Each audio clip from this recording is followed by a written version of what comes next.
Well, good morning, everybody. Hey guys, it is Melanie Mitro, and I am really excited to be bringing you guys your Business Tip Tuesday of the week. So, I am on my way to Coach Summit in New Orleans, which I'm super excited about. It's going to be an awesome week.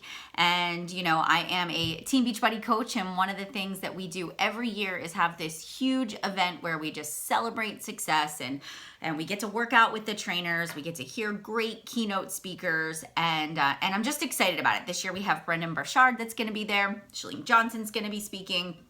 And so it's just going to be an awesome event. So I'm recording this for you so that you guys can still get your Business Tip Tuesday. And one of the things that I've really been sort of focused on lately in my business is just productivity.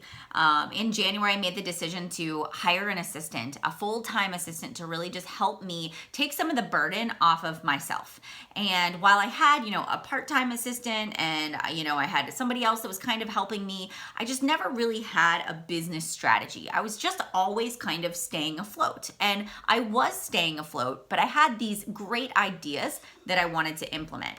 And I wasn't able to implement them because there just aren't enough hours in the day. And so this podcast is a direct result of me being able to hire some help, organize my time, increase my productivity, and sort of just shift my mindset a little bit. And so today I'm going to share with you just some of the things that are helping me to kind of transform my time so that I am most productive.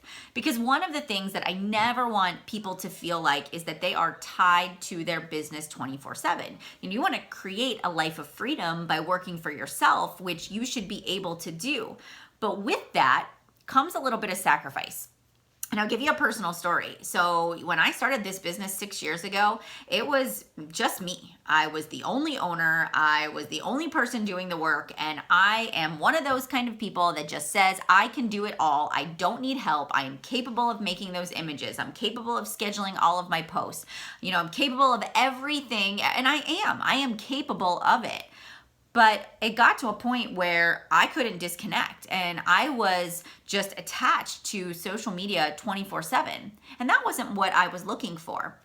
And some people take that as a sign that, this, your business is too hard or this is the wrong venture for me. And I just kind of looked at it and I said, I need help. Right? There are things that only I can do.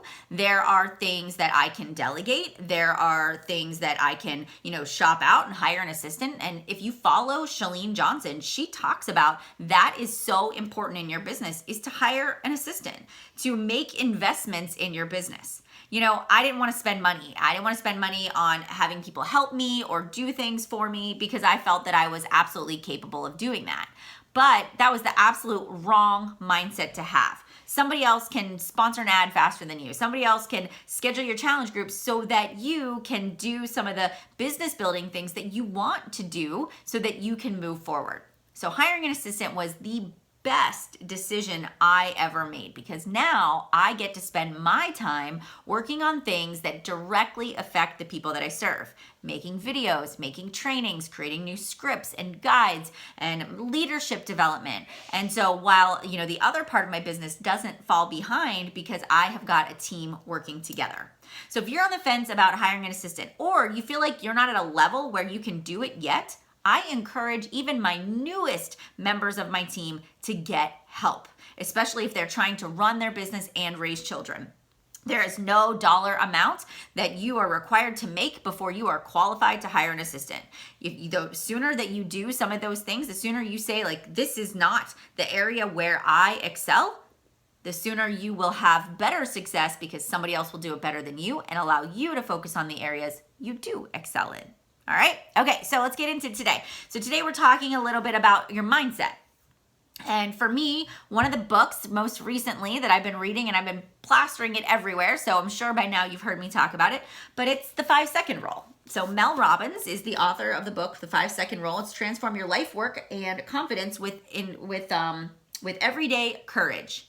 Now, I bought this book. A friend of mine told me about it months ago. Bought it. It's been sitting up there on my shelf. Haven't picked it up. And so we were talking about stress and anxiety and fear. And she said, hey, Mel, there's a whole chapter about stress, anxiety, and fear in here. You should read it. And so I drew a bath one night and I got into the bathtub and I opened up the book and I didn't even start at the beginning, but I went directly to that chapter that talked about ending anxiety. And I thought, okay. And I read that section of the book and I was hooked. I was hooked on the principles she was teaching in the 5-second rule. And over the course of the past week and a half now, I've been reading this book and I've been making shifts in my life to help me be more productive. And some of the things I want to share with you are things that I'm doing that may really speak to you. So let me ask you a question. Do you get sucked into other people's times? Do you get on the computer and all of a sudden you see messages and you have emails and you have notifications to respond to? And even though maybe you made yourself a to-do list, all of a sudden, everybody else is sucking your time. So that's like going into an office. When you go into an office, even though you close your door and you sit down, the phone is ringing and people are bothering you. So for me, I have always been that 5 a.m. workout person. I have decided to make a little bit of a shift. And so I want to do my personal development first. That's the one thing that keeps getting shoved to the side and other people are taking over that time that I really need to be sure that I'm the best mentor and leader possible. Been getting up at 5 a.m. I've set my alarm. One of the things in there they talk about is not procrastinating. When that alarm goes off, you literally say, I'm up, out of bed, your feet hit the floor, and you go before you even think about what you're doing. And so I started putting my phone on the other side of the room so that I physically have to get out of bed. I've always been the kind of person that has just gotten up and gone, but lately I've noticed I've kind of regressed a little bit. So I needed to rein that in. I needed to get myself back on track. So when that alarm goes off, I do exactly that. I get up and I go. Another thing I used to do, how many of you are guilty of this, where you sit and you scroll Instagram and Facebook or even check your emails before you get out of bed? That is a time suck. That is a time waster, and that will decrease your productivity. So for me, I have had to consciously become aware of the habit and stop it. So, because what happens is you check the email, you start thinking about what you need to do in the office, you start thinking about all the things that you need to accomplish. Don't even do it. I go straight to my office, I turn on the lights, I close my door, it's 5 a.m., it's quiet, I start reading. I do not open my computer, I do not open my phone, I have my journal that I sit down, I start writing things that I'm grateful for, and I start talking about the things that are going on inside of my head.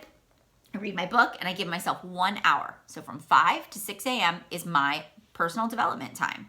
Then from there, I set the alarm clock so that at 6 o'clock, or I watch the clock at 6 o'clock, I close my book, I go and I drink my Energize and I go to the basement.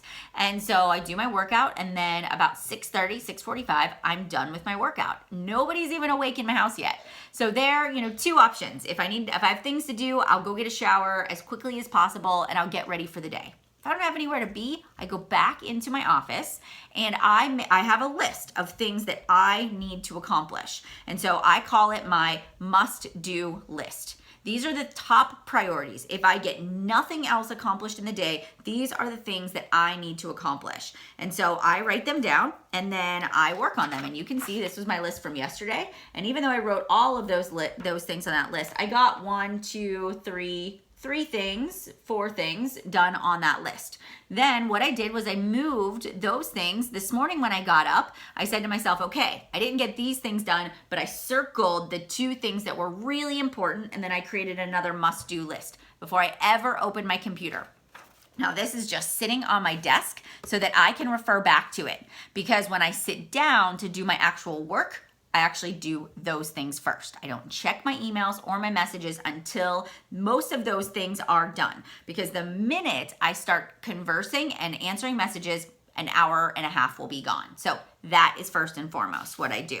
All right. So the other thing too that I want to encourage you guys is, if you go into an office, one of the things that I've read and listened to is that your productivity skyrockets in the first 3 hours that you're awake. You are most creative, you just have the most energy, you're the most focused, and that I feel is to be absolutely true for me. I blog first thing in the morning, I write first thing in the morning. That is my most creative time where my ideas are flowing. And so I have allowed myself to not open messages, not open emails, and to do the things, create the videos, create the podcast segments during my creative time. And then when the normal work day starts, then that's when all the distractions happen. And I know that my stuff is checked off the box and that it's done. So this is about being disciplined and it's not always easy, right? This is not an easy thing. The things that I'm telling you are very simple. They're very simple, and it's about becoming disciplined, breaking the cycle of your bad habits, breaking the cycle of snooze, and teaching yourself, get up, don't hit snooze, don't delay, don't even think about it, right? So when that alarm goes off, you think about 5 more minutes. And what happens is you break, you need to just get up and do it. Before you even think about it, oh, my bed is so warm, get up, right? It's the same thing with your nutrition. Oh, I really want that donut, drink your water, right? Or, oh, I really want that, those nachos, pick the chicken salad. Don't even let yourself begin to think about, oh, I would much rather do this, or I'd much rather do that. And let's look at this in context of our business. So we get up in the morning and we say, I really need to make those follow-ups with people. Instead of you saying, but I have to do this, you sit down and you do it. It's about taking the action. It's about realizing I don't want to do those follow-ups. Maybe people are going to tell me no, but I know that this is a crucial step in my business. And if I don't do it, I'm not actually doing anything that's results driven. I'm just wasting my time. I'm procrastinating and I'm putting off the things that I know are the most important for me to do to reach success. So it's basically about becoming disciplined in your habits, breaking the pattern, recognizing that you're procrastinating, making excuses, being filled with fear, and letting that determine your outcome, and instead starting your day right off the bat with that positive mindset. So for me, it's that getting up, reading first. It gives me inspiration and ideas. It gives me a positive mindset. It also gives me things to share with my customers and my team. Then it's going right into my to-do list, my workout, and then the most important things, my must-dos on the list. And then the rest of the day, I don't have to worry. Everything else is icing on the cake. I can do my check-ins and I can respond to messages when the kiddos are watching a TV show or eating lunch or playing in the backyard, but I am not going to be tied to my device. I won't be tied to it because I won't have anxiety because I know that the things that are most important got done first. And you know what? Sure, it's hard to get up. Sure. And you know what? You can make excuses for it. But if you really want your business to succeed, if you really want to make a change, then in your mind, you have to say that success is more important than the excuses. I will delay instant gratification for long-term success. I will make the hard choices, not because I want to, but because I have to, because I know it will make a big difference in the long run. And then we get to work. All right? So that's what I got for you today. If you guys have questions about today's episode, if you have suggestions for future ones, make sure you send me a message. My email is mjmitro@gmail.com. Go subscribe on my website, melaniemitro.com. Stay up to date on all the latest posts, all the latest podcasts, live videos. Everything will happen there. And any new trainings or announcements that are coming out, you can get that information by subscribing to my website. Thanks so much for joining in today. I hope you have a wonderful week, and I will see you guys later. Bye, everybody.